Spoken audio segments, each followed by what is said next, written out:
Hello बच्चों, स्वागत है आप सभी का हमारे इस नए वीडियो में। बच्चों, आज हम आप लोग को पढ़ाएंगे अल्फ़ाबेट। ए फॉर एंट, ऐसे ही ए टू जेड पढ़ाएंगे। इसलिए बच्चों वीडियो को पूरा अंत तक जरूर देखना, तभी अच्छे से आप लोग समझ पाएंगे लिखना, पढ़ना, बोलना। चलिए बच्चों, हम स्टार्ट करते हैं अल्फ़ाबेट को लिखना। उससे पहले क्या करेंगे, कलर्स के नाम जान लेते हैं। ये देखिए हमारे कलर्स हैं, silver colour, red colour, orange colour, sky blue colour, brown colour, blue colour, pink colour, green colour, parrot colour, black colour, purple colour. चलिए बच्चों, हम स्टार्ट करते हैं लिखना।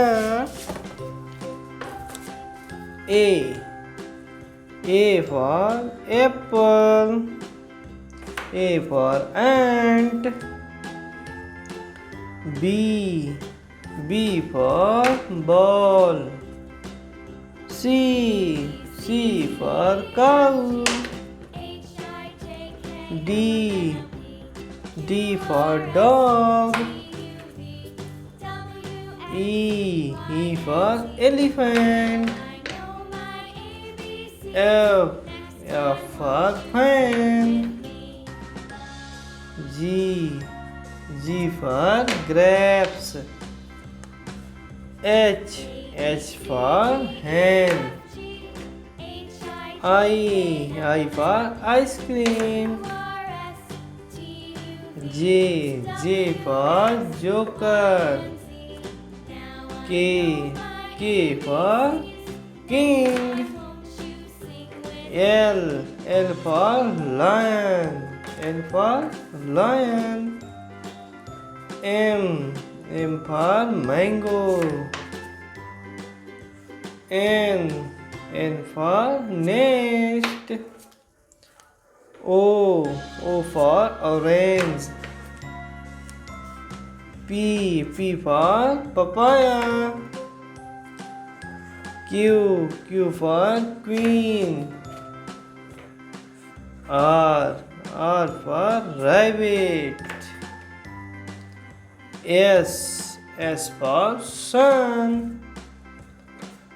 T for tiger. U for umbrella. V for violin. W for watch. X for X-ray. Y for yak. Z for zebra। चलिए बच्चों, हम repeat कर लेते हैं। A B C D E F G H I J K L M N O P Q R S T U V W X Y Z। Thank you बच्चों, video को पूरा देख लिया तो वीडियो को लाइक करो और channel को सब्सक्राइब करो। थैंक यू बच्चों।